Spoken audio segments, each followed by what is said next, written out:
No one to walk with, all by myself. No one to talk with, but I'm happy on the shelf. Ain't misbehaving, I'm saving my love for you.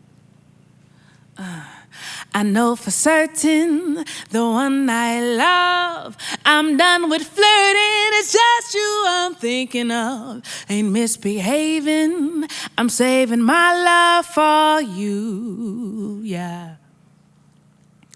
Like Jack Horner in a corner, don't go nowhere, what do I care? Your kiss is all I'm waiting for.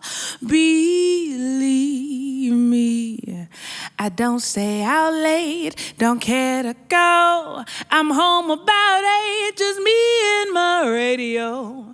Ain't misbehaving, I'm saving my love for you. Like Jack Horner in a corner, don't go nowhere, what do I care? Your kiss is all I'm waiting for. Believe me, I don't stay out late, I don't care to go. I'm home about 8, just me and my radio. Ain't misbehaving, I'm saving my love for you. Hi there, I'm Vincent Powell, and this is Black is Eternal, proudly sponsored by Actively Black. It's quickly become my favorite time of the year.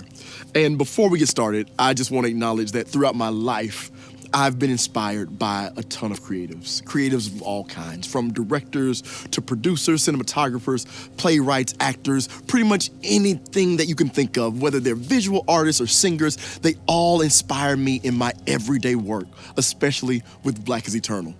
But we absolutely could not start this series this year.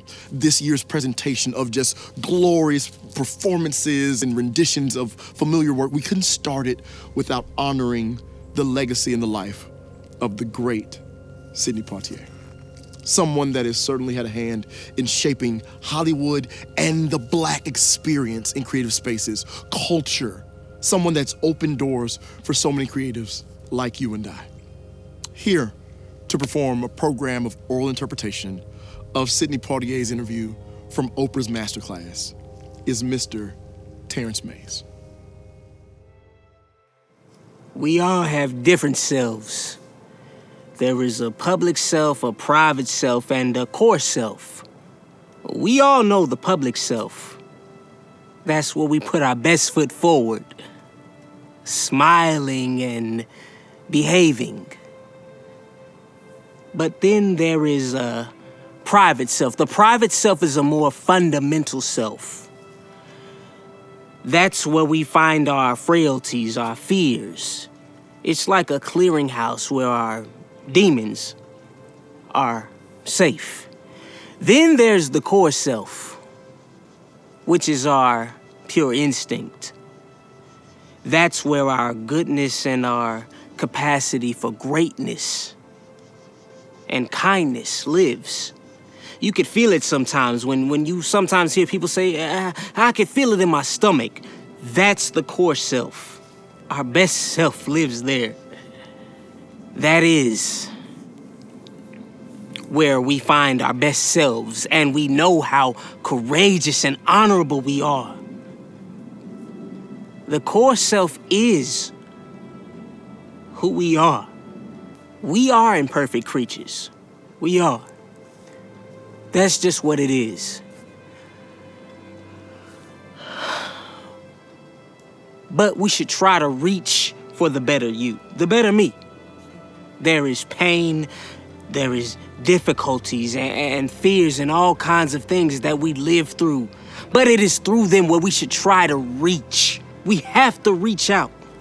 Not just for each other, but to the universe. I think about death, but I'm not fearful of it. I've reduced the concept of my existence to saying that I truly try to be a better me tomorrow than I was today. And by better, I mean simply being a better human being. Not a better actor or a better anything. Just being a better human being. That will please me well. And when I die, I will not be afraid of having lived.